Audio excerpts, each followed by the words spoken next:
کہ افطاری میں اکثر جلد بازی میں گھر کی خواتین بیچاری ٹینشن میں ہوتی ہیں، ان کو بھی ڈانٹ مل رہی ہوتی ہے، ان کی طرف سے بھی ڈانٹیں پارسل ہو رہی ہوتی ہیں۔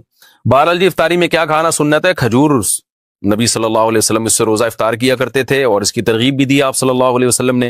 اور کھجور میں کاربوہائیڈریٹ ہوتا ہے بہت زیادہ، ہم جب ہمارا شوگر لیول اتنا ڈاؤن ہوتا ہے اور کمزوری ہو جاتی ہے روزے کے جو اینڈ میں، تو پھر ایسی صورت میں ہمیں کھجور جیسی ہی کوئی چیز لینی چاہیے۔ ہم لوگ کیا کر رہے ہوتے ہیں؟ شربتیں پی رہے ہوتے ہیں چینی کے، اس میں کاربوہائیڈریٹ تو ہوتا ہے اور وہ شوگر لیول ڈھا کر کے اوپر چلا جاتا ہے ہمارا، اور پھر دماغ ٹون ہونا شروع ہو جاتا ہے، مغرب کے بعد سے غنودگی بجائے فریشنس کے اور بیکار لائف ہو جاتی ہے، اور پھر تراویحوں میں لوگ کیسے اونگ رہے ہوتے ہیں۔ تو میٹھا نہیں کھانا چاہیے افطاری میں، جو بہت زیادہ لوگ میٹھا پھوڑ رہے ہیں۔ میڈیکل سائنس کی باتیں کر رہا ہوں، اسلام کی بات نہیں کر رہا میں، ایک ظاہر اپنا تجربہ شیئر کر دینا چاہیے۔ تو چینی اور اس سے بنے ہوئے شربتوں سے اوائڈ کرنا چاہیے۔ کھجور میں میٹھا ہوتا ہے لیکن وہ اچھی قسم کا میٹھا ہوتا ہے، اس سے وہ غنودگی نہیں آتی، اور اس میں منرلز بہت زیادہ ہوتے ہیں، آپ کو طاقت بھی ملتی ہے اس سے، بہت سارے منرلز ہوتے ہیں اس میں، وائٹامنز ہوتے ہیں، تو اور سنت بھی ہے۔ تو کھجور کا ایسا پھر ہمارے ایک بڑی ظلم یہ کرتے ہیں کہ اتنا سا کھجور لے کے نا بس ایک افطار کیا، اس کے بعد پھر ڈائریکٹ آ جاتے ہیں پکوڑوں پہ۔ تو کھجور تمیز سے کھا لو بھائی، ذرا اچھی طرح کھا لو، اس میں کیا جا رہا ہے آپ کا، اتنا مزیدار غذا ہے اور سکون بھی ملتا ہے، راحت بھی ملتی ہے، طاقت بھی آتی ہے۔ پھر اس کے بعد آپ تھوڑی بہت جو گنجائش رہ جائے گی وہ پکوڑے سموسے پھوڑ پھاڑ لینا۔ تو کھجور کے ساتھ بہت نفرت ہے۔ نبی صلی اللہ علیہ وسلم نے فرمایا جس گھر میں کھجور نہیں ہے نا فَأَهْلُهُ جِيَاعٌ، وہ گھر والے بھوکے ہیں۔ تو اس لیے عرب میں ہمیشہ وہ اپنے فریج میں لازمی کھجور رکھتے ہیں، بلکہ کھجور کو تو فریج میں رکھنے کی بھی ضرورت نہیں ہے، باہر بھی رکھ دیں تو بھی ٹھیک رہتی ہے وہ۔ تو اس لیے کھجوروں کا استعمال گھروں میں ڈالیں، بچوں کو یہ آرٹیفیشل میٹھے سے بچا کے ان چیزوں پہ لے کر آئیں۔ باقی سحری میں کیا کھانا چاہیے؟ سحری میں بھی کھجور کھا لیں، پھل کھا لیں، کچھ بھی کھا لیں، ڈاکٹر بتائے گا آپ کو، میں کیا بتاؤں گا آپ کو بھائی کیا کھائیں۔ جو ابھی کھا رہے ہیں نا وہ بہرحال نہ کھائیں، جو کچھ پیزے برگر وغیرہ سحریوں میں کھائے جا رہے ہیں نا، پھر سارا دن جو ڈکاریں چلتی ہیں تو اللہ کی پناہ ہے وہ، کیونکہ میں نماز میں آتا ہوں نا، تو جو ڈکاریں جس قسم کی سننے کو مل رہی ہوتی ہیں اس سے بہت افسوس ہوتا ہے، مسلمان کدھر کو جا رہا ہے۔ رمضان میں یہ حال ہے اور وزن بڑھ رہا ہے رمضان میں لوگوں کا کم ہونے کے بجائے۔ تو باقی ڈاکٹر بتائے گا، حکیم صاحب بتائیں گے کیا کھانا ہے کیا نہیں کھانا ہے، یہ میں نہیں بتاؤں گا۔ دیکھیں دو طرح سے روزہ ٹوٹتا ہے، ایک ہوتا ہے بھولے سے ٹوٹ جانا، اس سے تو ٹوٹتا ہی نہیں ہے، آپ کو یاد نہیں تھا آپ کا روزہ ہے، آپ نے کھا لیا پی لیا، بعد میں یاد آیا اڑے بھائی آج تو میرا روزہ تھا، اس سے کچھ نہیں ہوتا، نہ روزہ ٹوٹا، نہ کفارہ، نہ قضا، کچھ بھی نہیں، بلکہ پورا روزہ کمپلیٹ ہو گیا، آپ کا ثواب پورا ملے گا، حدیث میں آتا ہے، اس صراحتاً ہے یہ حدیث میں۔ لیکن ایک ہوتا ہے غلطی سے ٹوٹ جانا، غلطی کا مطلب یہ ہوتا ہے کہ مسٹیک ہو گئی آپ سے، یعنی آپ کلی کر رہے تھے، ایک دم غلطی سے پانی حلق میں چلا گیا، تو آپ کے نہ چاہتے ہوئے حلق میں اتر گیا پانی، تو روزہ تو ٹوٹ جائے گا، اس لیے کہ بھولے سے تھوڑی ہوا ہے، تو روزہ تو ٹوٹ جائے گا۔ لیکن غلطی سے جب روزہ ٹوٹتا ہے تو کفارہ لازم نہیں ہوتا، صرف قضا لازم ہوتی ہے، لیکن اس روزے کو کنٹینیو کرنا پڑتا ہے، یعنی کھانا پینا کی اجازت آپ کو نہیں ہوتی۔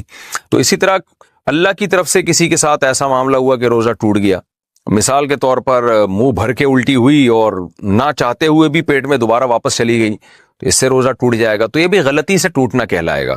تو اس صورت میں بھی آپ کو قضا کرنی پڑے گی، کفارہ نہیں ہوگا، لیکن کھانا پینا آپ کے لیے پھر بھی ٹھیک نہیں ہوگا، اس کو روزے داروں کی طرح آپ پر رہنا لازم ہوگا شام تک۔ روزہ کس چیز سے کھولیں؟ شربت سے روزہ کھولنا، روزہ کھجور سے کھولنا سنت ہے، یا سادہ پانی سے بھی کھول سکتے ہیں، نیز شربت سے کھولیں تو کیا حکم ہے؟ تہذیب صاحب امبور سے، دیکھیں حدیث میں دونوں چیزوں کا تذکرہ ہے، کھجور کا بھی اور پانی کا بھی، سادہ پانی، اس لیے بہتر یہی ہے کہ کھجور سے کھولیں یا سادہ پانی سے کھولیں۔ اور اس کی ایک سائنٹیفک لاجک بھی ہے، ہمارا معدہ خالی ہوتا ہے، ہر چیز کے لیے تیار ہوتا ہے، جو اس وقت معدے میں جائے گی معدہ فوراً کھینچے گا اس کو، تو بڑے خاندانی طریقے سے معدہ ورک کر رہا ہوتا ہے۔ تو ایسی صورت میں آپ اگر کوئی گندبلا ڈال دیں گے نا تو گندبلا آپ کے جسم کا حصہ بن جائے گا وہ۔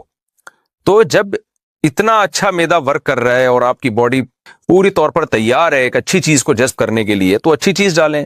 تو سادہ پانی بھی اچھی چیز ہے، آپ کی باڈی میں پانی کی کمی کو پورا کرے گا، اور کھجور بھی اچھی چیز ہے، کھجور کو تو حدیث میں طیب کہا گیا ہے کہ پاکیزہ چیز ہے، اس میں منرلز بہت زیادہ ہوتے ہیں، وائٹامنز ہوتے ہیں، اور جو کاربوہائیڈریٹ آپ کو چاہیے باڈی کو رن کرنے کے لیے، کارب، وہ بھی اچھا والا کارب اس کے اندر ہوتا ہے۔ تو یہ سب چیزیں آپ کو ملتی ہیں کھجور سے، اور پانی سے افطار کر سکتے ہیں۔ شربت سے افطار شرعاً جائز ہے، کوئی گناہ نہیں ہے، لیکن میڈیکلی یہ بعض ڈاکٹروں سے ہم نے سنا ہے کہ نقصان دہ ہو سکتا ہے، اس لیے کہ معدہ بالکل خالی ہے، شدید پیاس لگ رہی ہے، چینی آپ ڈائریکٹ اس میں لے کے جا رہے ہیں، تو بعض ڈاکٹروں سے سنا ہے کہ کڈنی پہ، گردوں پہ اس کا افیکٹ ہو سکتا ہے۔ واللہ عالم، ڈاکٹروں کی باتیں آپ ڈاکٹروں سے ہی پوچھیں، لیکن میڈیکلی یہ بات بہرحال ثابت ہے کہ خالی پیٹ جب شدید پیاس لگ رہی ہو یا بھوک لگ رہی ہو، ڈائریکٹ آپ کوئی آرٹیفیشل چیز نہ لیں، کولڈ ڈرنک نہ لیں ڈائریکٹ۔ آپ جو ہے آج کل جو شربت وربت آ رہے ہیں ان میں کیمیکل بھی ہوتے ہیں، اور چینی ڈائریکٹ نہ لیں آپ، تو ڈائریکٹ کوئی اچھی چیز لیں۔ جب ایک دفعہ جو ہے نا وہ اچھی چیز جذب ہو جائے تو پھر تھوڑی دیر بعد آپ جو مرضی چائے لیں۔ بہتر تو یہ کہ شربت کو مارکیٹ سے نکال ہی دیں آپ۔ میں تو حیران ہوتا ہوں لوگ افطاری میں شربت کیسے پیتے ہیں، ہم سے تو پیے نہیں جاتا۔ وجہ اس کی یہ ہے کہ شربت پی کے اتنا زیادہ آپ کا شوگر لیول ہائی ہوتا ہے، آپ کو نیند آنا شروع ہو جاتی ہے۔ شربت کا مزہ چند سیکنڈ کا ہے، ٹینشن کئی گھنٹوں کی ہے۔ آپ اگر افطاری میں شربت نہ پئیں، آپ فریش رہیں گے افطاری کرنے کے بعد بھی، اور آپ جب افطاری میں شربت پی لیتے ہیں تو ٹون ہو جاتے ہیں آپ دیکھو مغرب کی نماز کے بعد سے آدمی جھومنا شروع کرتا ہے، نہ اٹھا جا رہا ہے، تراویح کے لیے بھی نہیں اٹھا جا رہا ہوتا، تو 2 منٹ کی لذت بھی نہیں ہے، چند سیکنڈ کی لذت ہے، اور ٹینشن کتنی دیر کی ہے۔ تو ایسی چیز کیوں کھا رہے ہیں یا پی رہے ہیں جس میں چند سیکنڈ کی لذت میں آپ کو ٹینشن جو مل رہی ہے وہ کئی گھنٹوں کی مل رہی ہے۔ تو انسان فریش رہتا ہے، دماغ اس کا تازہ رہتا ہے، اس سے بڑی کیا نعمت ہو سکتی ہے۔ تو افطاری میں بہت زیادہ میٹھی چیزیں لیکوڈ فارم میں خاص طور پہ جب انسان لیتا ہے نا تو اس سے دماغ ٹن ہو جاتا ہے، اور وہ آپ نے سنا ہوگا میں ہوں قادری سنی ٹن ٹن ٹناٹن، وہ والی کیفیت ہو جاتی ہے۔